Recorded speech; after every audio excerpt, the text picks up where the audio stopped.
When I finally got the why of why Zoe is Zoe, Yeah. it was like, okay, now it makes sense. Yeah. And there are those people that are just so difficult Yeah. in life that you wonder, like, how broken are they and who broke them and how? Yeah. And that seems to be a lot of what this is about. Yeah. It's a question that people ask often with a sense of sarcasm or irony, isn't it? Like, who hurt you? You know, it's actually a brilliant human question to ask oneself when you do meet these people who are just unbelievably driven.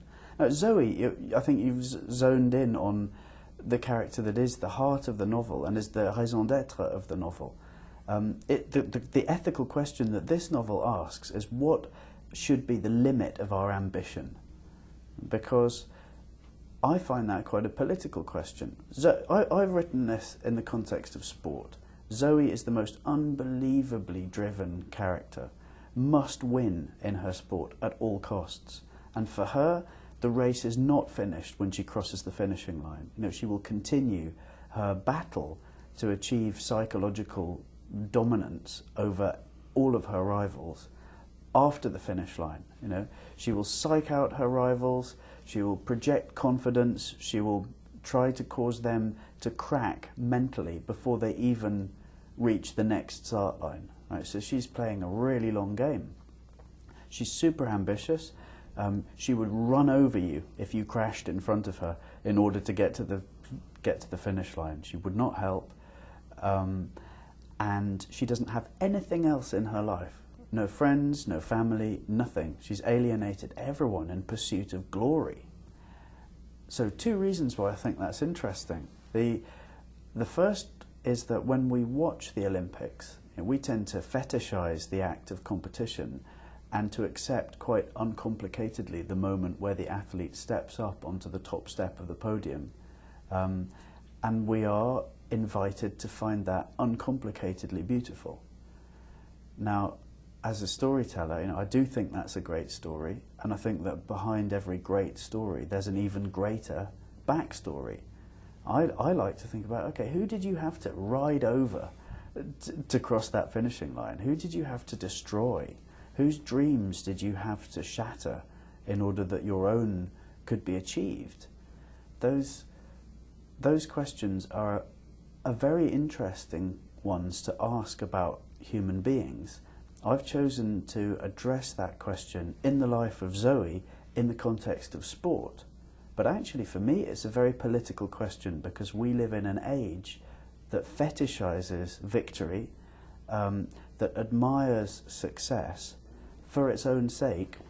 And the consequences are that many of our politicians and business leaders are basically unfeeling psychopaths who have sacrificed everything in order to achieve a very unbalanced kind of success in their life. And Zoe is an extreme form of something that's in us all, you know, this absolutely driven need to achieve something that we're programmed from a very young age, at the expense of the people that we love, at the expense of having a balanced life, at the expense of being someone who helps others. You know? So Zoe in the novel represents that. And the reason I love her, and I don't think she's evil, is, as you say, there's a reason she is the way she is, and she's also very aware, and she's trying to change.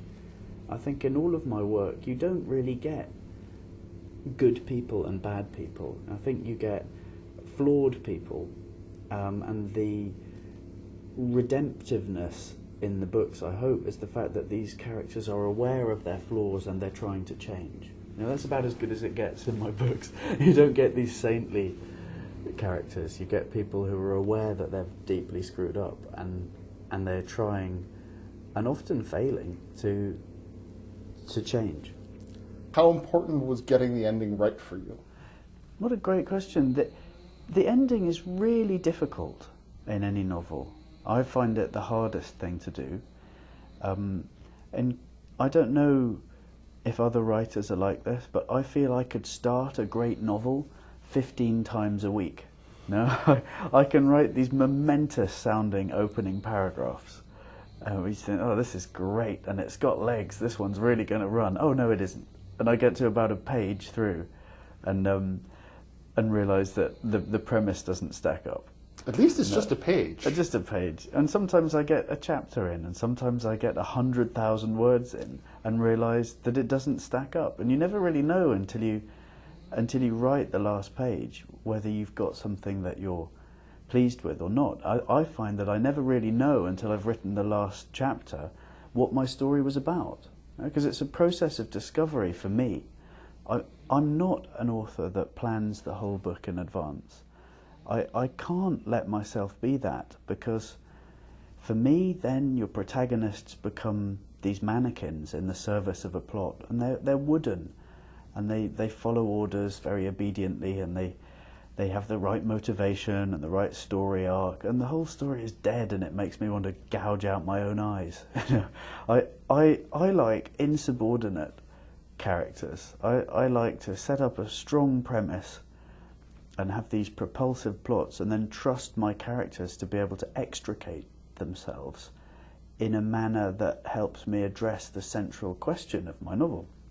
But I don't plan them, and I don't know right until the end how I want to end them. Every page that I write is a surprise to me. The book is Gold. I've been speaking with the novelist Chris Cleave, and Gold, published by Bond Street Books, distributed in Canada by Random House.